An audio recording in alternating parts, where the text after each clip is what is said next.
મોદી। ટોપ 9 સમાચારોની શરૂઆત કરીશું ગુજરાતના વરસાદના ટોપ 9 સમાચારથી।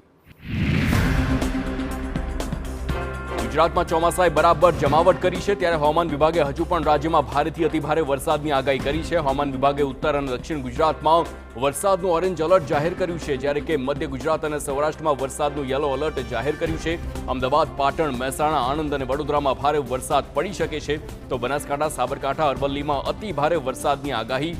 બીજી તરફ સૌરાષ્ટ્રમાં સુરેન્દ્રનગર, બોટાદ, ભાવનગર, રાજકોટ, મોરબી અને અમરેલીમાં ધોધમાર વરસાદ વરસી શકે છે। સાથે જ આગામી 5 દિવસ માછીમારોને દરિયો ન ખેડવા સૂચના। દક્ષિણ ગુજરાત અને ઉત્તર ગુજરાતમાં વરસાદી માહોલ છવાયો છે। રાજ્યના કુલ 119 તાલુકામાં નોંધપાત્ર વરસાદ, જે અંતર્ગત સુરતના ઉમરપાડામાં સૌથી વધુ 4.5 ઇંચ વરસાદ વરસ્યો, જ્યારે કે વાંસદામાં 4 ઇંચ વરસાદ ખાબક્યો। ખેરગામ, ડોલવણ અને કપરાડામાં 3.5 ઇંચ વરસાદ છે। ડેડિયાપાડા અને કામરેજમાં 3.5 ઇંચ વરસાદ પડ્યો। રાજ્યના 41 તાલુકામાં 1 ઇંચથી વધુ વરસાદ। જંગલથી ઘેરાયેલા સુરતના ઉમરપાડામાં ધોધમાર વરસાદ વરસ્યો છે। આશરે 5 ઇંચથી વધુ વરસાદ ખાબક્યો છે। ધોધમાર વરસાદને લઈ નદી નાળામાં નવા નીરની આવક થઈ છે, તો કેવડી ગામે આવેલી મોહન નદીમાં પણ જળસ્તર વધ્યા છે। નદી પર બાંધવામાં આવેલ ડેમ છલકાયો છે, જેથી ઉમરપાડા વિસ્તારમાં ખેડૂતોમાં ખુશી જોવા મળી।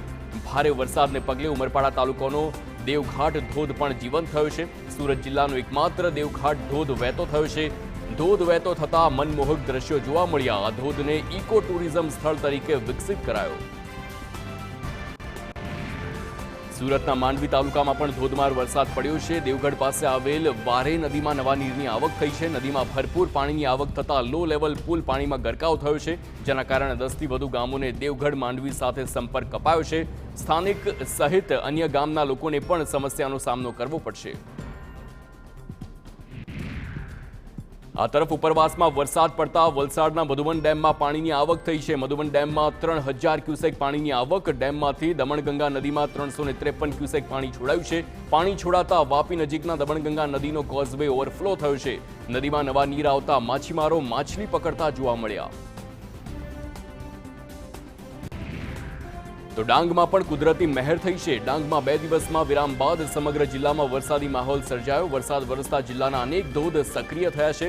વઘઈમાં ઉમરા ખાડીમાં પાણીની આવક થતા ધોધ સક્રિય થયો છે, તો સાપુતારાના માર્ગોમાં વરસાદને પગલે ધુમ્મસવાળું વાતાવરણ સર્જાયું છે।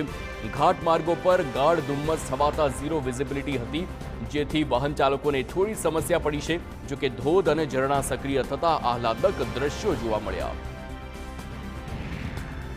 સંઘ પ્રદેશ દમણમાં દરિયામાં જોવા મળ્યો છે ભારે કરંટ। દમણમાં દરિયામાં આજે મોટી ભરતી સાથે ઓટ જોવા મળી હતી। ભરતી સાથે દરિયામાં 15 ફૂટ ઊંચા મોજા પણ ઉછળ્યા હતા, જેને નિહાળવા દરિયા કિનારે મોટી સંખ્યામાં લોકો ઉમટ્યા।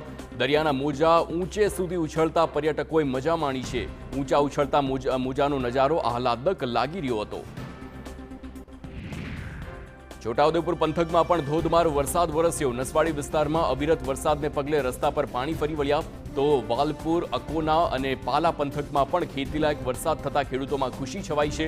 વરસાદને પગલે નસવાડીમાં અશ્વિન નદીમાં નવા નીર આવ્યા છે, તો કુંકાવટથી વાઘિયા મહુડાનો લો લેવલ કોઝવે પણ પાણીમાં ગરકાવ થતા શાળાના વિદ્યાર્થીઓ અને ગ્રામજનો અટવાયા છે।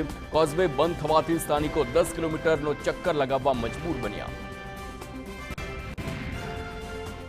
ભાવનગરના પાલીતાણામાં પણ જામ્યો છે વરસાદી માહોલ। પાલીતાણા તેમજ ગ્રામ્ય વિસ્તારોમાં દિવસભર ધીમી ધારે વરસાદ વરસ્યો। પાલીતાણાના કુંભણ, ખાકરિયા, સેંજળિયા, વીરપુરમાં વરસાદ છે। આ ઉપરાંત જસપર, મોખડકા, માલપરા, લુઆરવામાં પણ વરસાદ જોવા મળ્યો છે। રંડોલા, જામવાળી, ભુંડરખા સહિતના પંથકમાં પણ મેઘરાજા મહેરબાન થતા ખેડૂતોમાં ખુશી જોવા મળી।